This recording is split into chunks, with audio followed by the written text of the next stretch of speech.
அஸ்ஸலாமு அலைக்கும் வரஹ்மத்துல்லாஹி தஆலா வபரகாத்துஹு. உத்தம நபி அவர்களின் மதினத்து வருகை. நபி ஸல்லல்லாஹு அலைஹி வஸல்லம் அவங்க மக்கால 13 ஆண்டுகள் வாழ்ந்தாங்க. ரொம்ப கஷ்டப்பட்டு வாழ்ந்தாங்க. அவங்க எல்லாத்தையுமே சகிச்சுக்கிட்டாங்க. அதுக்கப்புறம் அவங்க ஹிஜ்ரத் செஞ்சு மதீனாவுக்கு வர்றாங்க.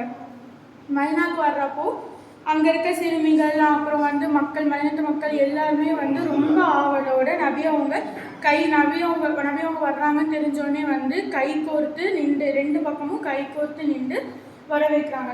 தொழல் பத்ருங்கிற பைத்தை பாடி எல்லாத்தையுமே நபி அவங்கள எல்லாருமே வர வைக்கிறாங்க. அதுக்கப்புறம் அவங்களுக்குள்ள ஒரு சின்ன சண்டை வருது. என்ன அப்படின்னா, ஒருத்தவங்க சொல்கிறாங்க, நீங்கள் நபி அவங்களே நீங்கள் எங்களோட வீட்டில் தான் தங்கணும் அப்படின்னு ஒருத்தவங்க சொல்கிறாங்க.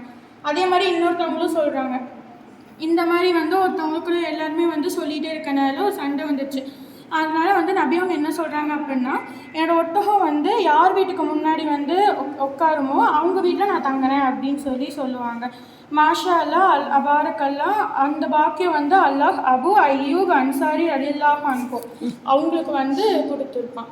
அதுக்கப்புறம் மதினத்து மக்கள்லாம் அல்லாஹை வணங்கி வழிபடணும் அப்படிங்கிறனால நபி அவங்க ஒரு மஸ்ஜிதை கட்டுவாங்க. அதுக்கு பேர் மஸ்ஜிதுன் நபவி. நபி அவங்க மதீனாவுக்கு வந்தோடனே செஞ்ச மொதல் வேலை இந்த மஸ்ஜித் நபவியை கட்டினாங்க. அஸ்ஸலாமு அலைக்கும் வரஹ்மத்துல்லாஹி வபரகாத்துஹு.